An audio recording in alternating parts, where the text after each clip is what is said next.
used to laugh and joke, and some people say they wouldn't marry somebody of a certain culture because they didn't want to eat pasta and salad every day, you know, and if their thing is rice or whatever, so it's just important to define those things up front. So. What were your I'm interested. What were your expectations in terms of physical for me? Well, I mean, I was attracted to you, so how you were at the beginning, you know.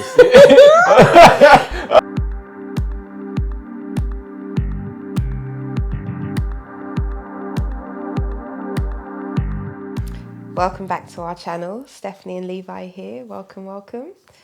Thank you for joining us again. And for those of you that are new, thank you for watching our videos. For those of you that have watched our previous videos and you're coming back, thank you for joining us again. So, good to have you. Yeah, good to have you. So today's topic of exploration is expectations in marriage, which is interesting because everybody has expectations. Everybody has expectations, what their marriage will look like, what their spouse will be like. So it's important that we talk about what these expectations are, because some of these expectations are completely unreasonable. Yeah, some are unreasonable, some are unrealistic.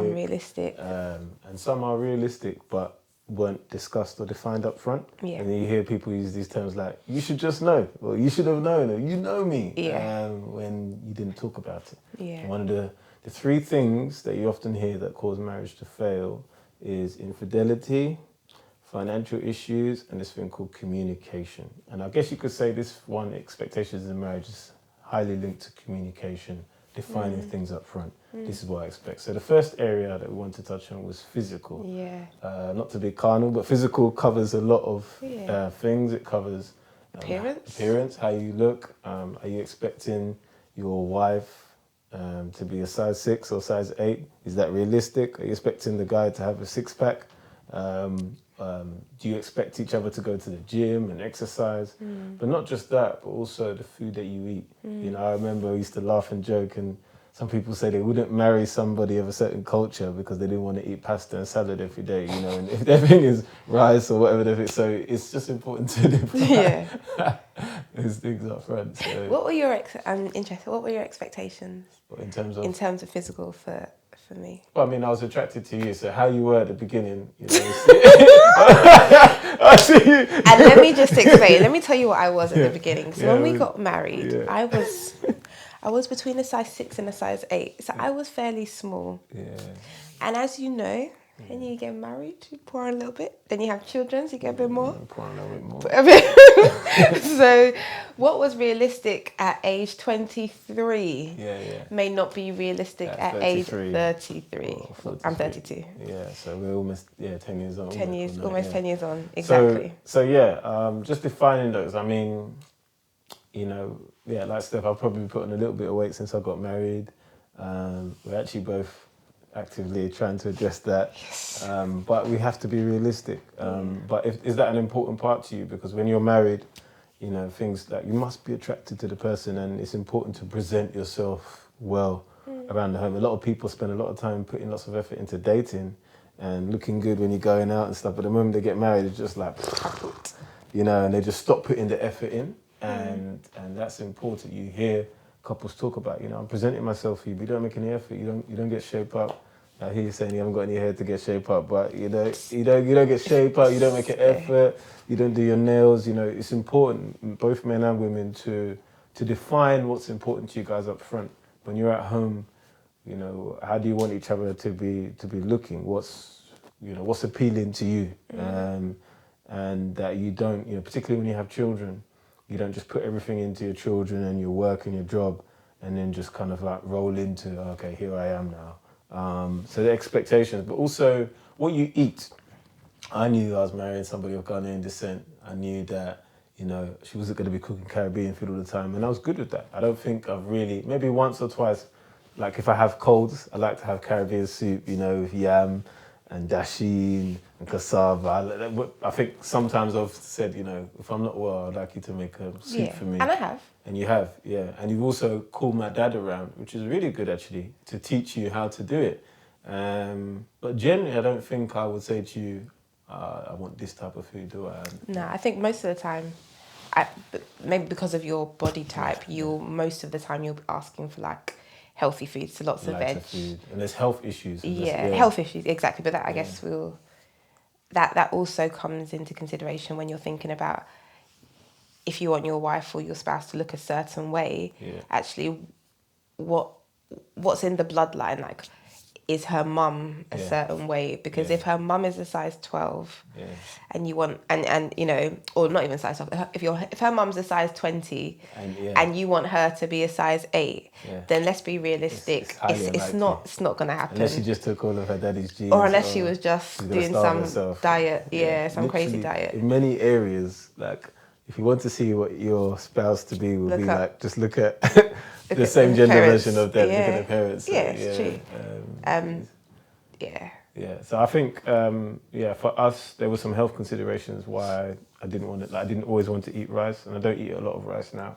Like a lot of people, black Caribbeans, Africans, they always want to eat jollof rice and heavy food. But I find that it's harder to pump that around the body, and because of health, sometimes I've refrained from that. So sometimes that was challenging for Steph, where she would cook kind of what she wanted. I had to say no. I would like there must be vegetable on the plate. I don't want everything fried or whatever. And just having these conversations so that when, again, it might sound like it's old-fashioned, but sometimes the guy is the cook. And also that is an expectation. I've got a lot of friends who have married guys who are chefs. Yeah. I've got about 3-4 guys that are chefs married. And because they're chefs, they expect the guy to cook all the time. But when the guy's been at work all day, he doesn't want to come home and cook. He still wants his wife to cook. And so, again, talk about that stuff. What do you expect to happen in your home? We have a little routine. Normally, throughout the week, we'll cook up on the weekends. So there'll be food like at the early part of the week.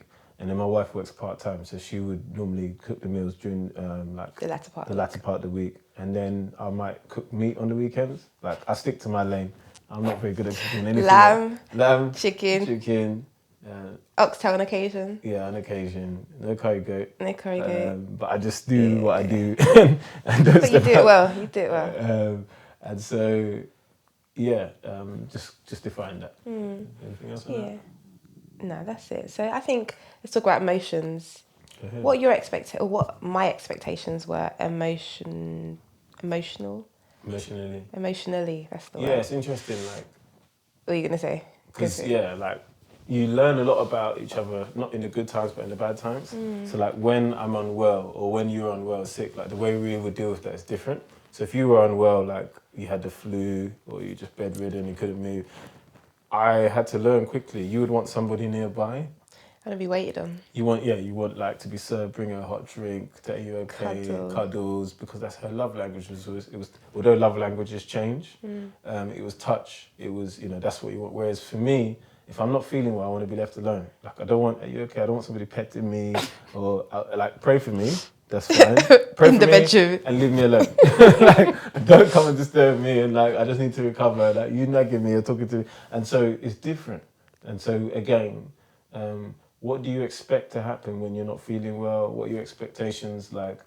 In many things, like, I guess that's emotionally, is it? Yeah, I was going to say something, but it doesn't come under that category. So yeah, is there anything you want to add on that? Yeah, for a lot of this stuff though, I think you just need to be wary that what you expect or what you think you expect might be completely different to what you actually want later on down the line. Yeah. So I think what you said just now is a prime example of that, where physical touch was very much my primary love language in the beginning, but now it's not so much physical touch. Like it's more I like physical touch, but I mean I could leave it or. And a lot of that's because of children. Because the children, we went for a season where the children are always touching. Mummy. So you should just leave me alone now. And so throughout seasons, people change. And so not only defining expectations up front in marriage, but checking in. In business, we have what's called an evaluation, or we'll look at, how do things go? What are the pros and cons? What could we do better? But we often don't do that periodically enough, that check-in in marriage, just to say what's working well, what needs to change, what you're expecting from me. You can even do that in the dating period.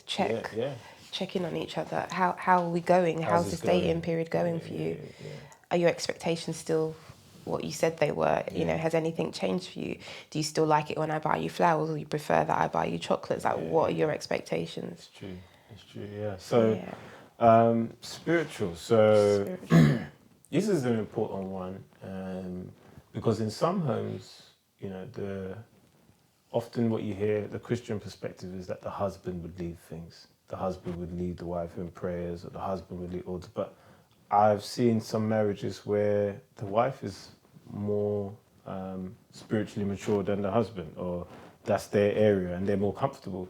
And so you guys should define that. I've seen marriages where, the woman will complain, like, my husband doesn't lead us in prayers, he's not spiritual, he's not a man of God. But I just want to say that being godly is not necessarily how much you can pray.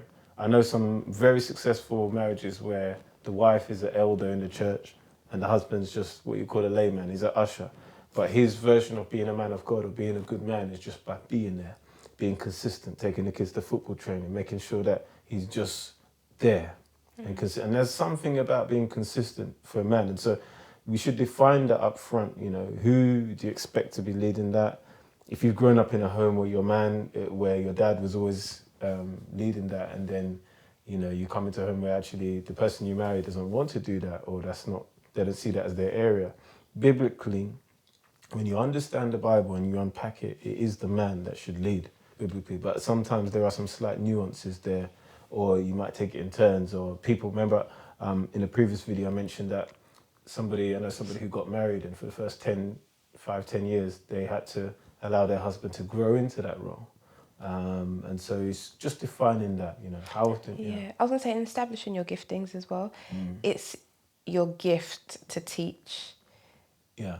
It might be my gift to serve, or when you establish what your giftings are, then you can walk in It's that, so and true. there's freedom then in the home, and there's You play to each other's strengths. Exactly. And one of the things that you should do in marriage is work out where each other's strong points are. If her gift is to give, and her gifts are giving, serving, and caring for others, helps, and so it'd be wrong for me to expect her to lead us in Bible studies every week. Occasionally she does, but it would be wrong for me to almost put that weight on her if that's not her area of strength. And as she just said, so let's play to each other's strengths in terms of and also just define how often you expect to meet. Like, sometimes some families, I know, I used to be a youth leader in church, and you'd hear the kids and teenagers complain because their parents make them pray every day, and it's just too much. It's just a religious, we have family, and some people it's only once a month or once a week. So you should define what you expect. For some people, that once a week is not enough. Like, we're allowing the enemy to come into our home, and we're not on the front foot enough, and we're not keeping our altar oiled. So it's what's important. Define that, what makes sure, and what works for one home may not work for another home. There's a songwriter called Jonathan McReynolds, and he's got a song called "Comparison Kills." It talks about you should take things from other unions. People have been married for a while. We know people they're all young, in their early 20s, and they're all marrying at the same time. And what the danger of that is that you can compare. Oh, we do this, so you should do this, and actually, what works for your home may not work for another home. Yeah. You really got to seek God and recognize what works, what brings peace in your home. That's the beauty of marriage, isn't it? That everyone's marriage is different. It's different. Yeah, we're not all the same. We're not. There are some things that will play out the same, which is why we have things like couples retreat, because we'll have to deal with similar scenarios, but how we deal with them, our temperaments, the way we're wired is very different. So. Yeah, definitely. So social and intellectual expectations. My expectation socially was that, so in the beginning was the word. God created the heavens.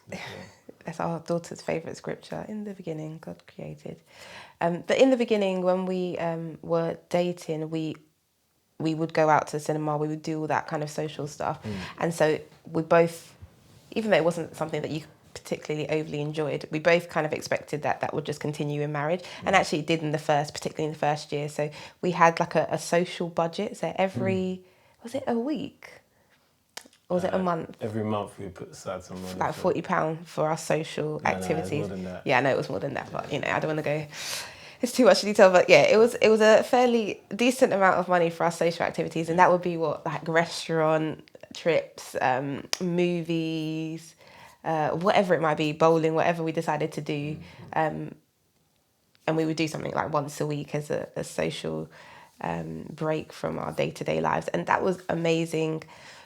But it was clear that expectation, we did have that expectation, but things changed later on down the line, and we had to check in on each other and just say, actually, it doesn't work for me, is what you said, or the time in which we did things didn't particularly work. And then even more so when we became kind of more involved in ministry, timings then changed, and then even more so when we had children, timings changed. So we always had to periodically check in on each other with our social expectations. Yeah. What's it like now?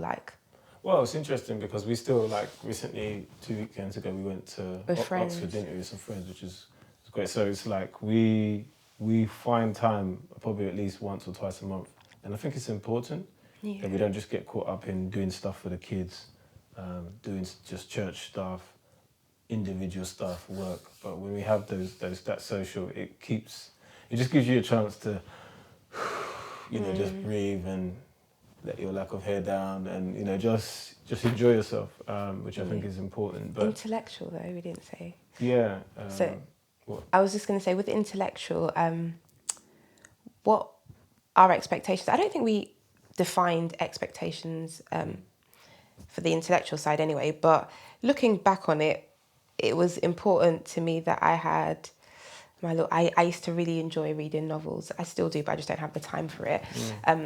But that was something that wasn't something that I could bring my husband in on. That's not his thing. He would rather read what kind of books, like self-help, marriage books. Yeah.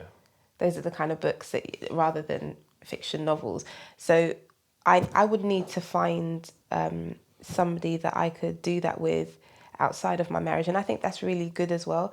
Sometimes we try to find everything in our spouse. And you had a book club, didn't you? Yeah, I had the book club, but it's important that actually it's not everything that your spouse can fulfill. It's not everything that he can do for you, and some of the expectations that we have, maybe we need to go to a friend. So it might be a friend that you can read a couple books with, or for you it might be a friend that you can do your swimming with, or whatever it is, because some of the expectations aren't realistic for me or for the spouse. Yeah, intellectual. Yeah, it's a very good point. I agree.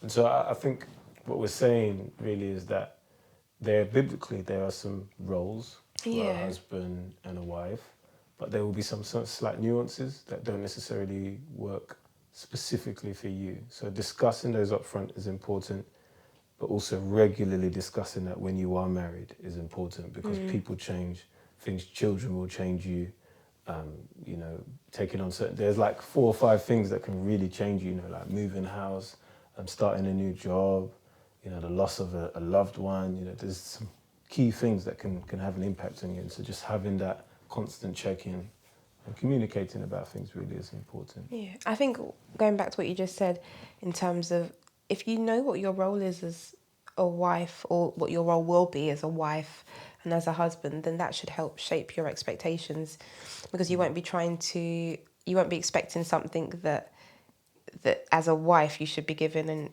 and vice versa. So going into marriage, I couldn't be expecting that my husband would be the homemaker, because that was always going to be and I know for some marriages this is the other way around. House husband. I met one the other day. He was so happy about himself. Is it? My life is amazing. My wife goes to the Indian guy. Wonderful. I like that guy. But yeah, that was always going to be my role. And so even coming into marriage, I expected my husband to do certain things around the house that, I'm getting better, My expectations have lowered in those areas. But your expectations should not be cut short. It shouldn't be. Praying. I should keep praying God, that you'll start to. Okay. Yeah. Small. Okay. Well, anyway, thank you. I think that's it for this video, isn't it? Yeah, I think that's all we had to share. Please comment, like, subscribe. Let us know also if there's any topics in particular that you'd like us to share. Anything that we haven't spoken about that you would find it beneficial for us to talk about. And watch our other videos as well. Go back if there are a couple of other videos that we've done, some that might be more applicable to your situation and where you are. Yeah. So have a look. Yeah. Look down somewhere here, there, or here, or here, or here. There will be a link somewhere. All right. But yeah, Thank God you. bless you. Take care.